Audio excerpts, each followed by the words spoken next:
বেলা বোস না, তুই কেন বললি?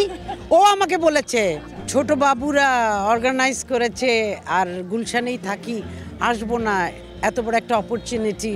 এক্সাইটমেন্ট আমার একটু বেশি, কারণ 90s-এর কিডস আমরা যারা 90s-এর ওই সময়টাতে বাংলা গানের বলা যায় যে আমাদের ছোটবেলার হিরো ছিলেন নচিকেতা, এবং স্টিল হি ইজ। সো যে গানগুলো শুনে আমরা বড় হয়েছি, নচিকেতাকে আমি কখনো এর আগে সামনাসামনি পারফর্ম করতে দেখিনি। So this is my first time I will be watching him performing on the stage. Definitely অনেক অনেক বেশি এক্সাইটেড।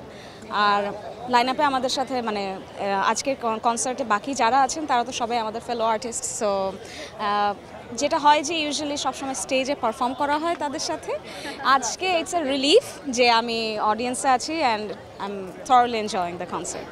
তারপরও আপনি কোক স্টুডিওতে আপনি গান করেছেন অর্ণব ভাইয়ার সাথে বা তার ফিচারিংয়ে, তাদের আয়োজনে। তো আজকে অর্ণব ভাইয়ার পারফরমেন্স আছে, কেমন মনে হচ্ছে যে তার জন্য কতটা আগ্রহ নিয়ে অপেক্ষা করছেন? অনেক অনেক বেশি আগ্রহী, বিকজ অর্ণবদার the whole arrangement and the whole idea of music making এর আমি একজন ফ্যান। সো ডেফিনেটলি অর্ণবদার পারফরমেন্স দেখার জন্য তো খুবই ইগারলি ওয়েট করছি।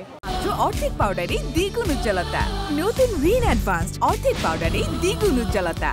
পুরো প্রোগ্রামটা আপনি টেনে নেবেন একদম শুরু থেকে শেষ অবধি, কেমন এক্সাইটমেন্ট ফিল করছেন? আমি অনেক বেশি এক্সাইটেড। আমি আসলে প্রোগ্রামটা রান করার টেনশন থেকে আমি বেশি এক্সাইটেড হচ্ছে আর্টিস্টদের পারফরমেন্স এনজয় করতে, কারণ যে লাইন আপ আহমেদ সানি, আরমিন মুসা, অর্ণব এবং Nachiketa all are my favourite artists, এবং ওনাদেরকে যে আসলে একসাথে ব্যাক টু ব্যাক পারফর্ম করতে দেখতে পারবো এরকম একটা স্টেজে, এটা নিয়ে আমি অনেক বেশি এক্সাইটেড।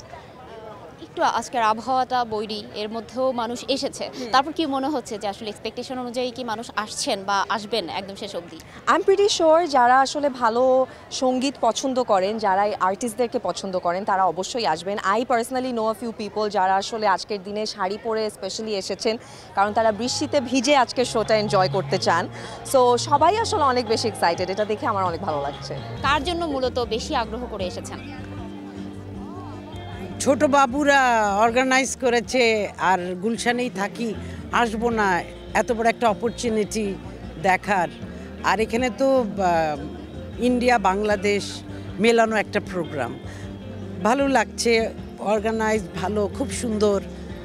আর আরমিন মুসাকে অনেক আদর করি, ও তো আমাদের বাচ্চা, তো বেবিকে দেখতে এসছি। আর অর্ণব তো অর্ণবই, ওর কথা আর কি বলবো। নচিকেতা হ্যাঁ পছন্দ করি ওর গান, বেলা বোস, হ্যাঁ হ্যাঁ বেলা বোস, হ্যাঁ। এই যে বর্ষার মধ্যে একদম সুন্দর স্নিগ্ধ একটা শাড়ি পরে চলে এসেছেন গান শুনতে, কি হচ্ছে মানে মনের মধ্যে আসলে কি বইছে এখন? মিক্সড ক্রাউড, ডিফারেন্ট জেনারেশনস, এটা একটা ভালো লাগছে যে বাচ্চাদের সাথে ব্লেন্ডিং করলে কেমন হয়। তার মধ্যে যারা আর্টিস্ট প্রত্যেকে আমার ফেভারিট, তাদের গান শুনতে এসেছি।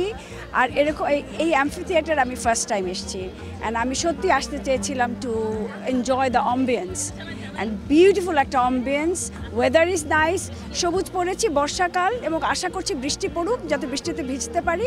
এবং বাচ্চাদের সাথে আমিও I feel young, I am always a teen, so আমি এনজয় করছি।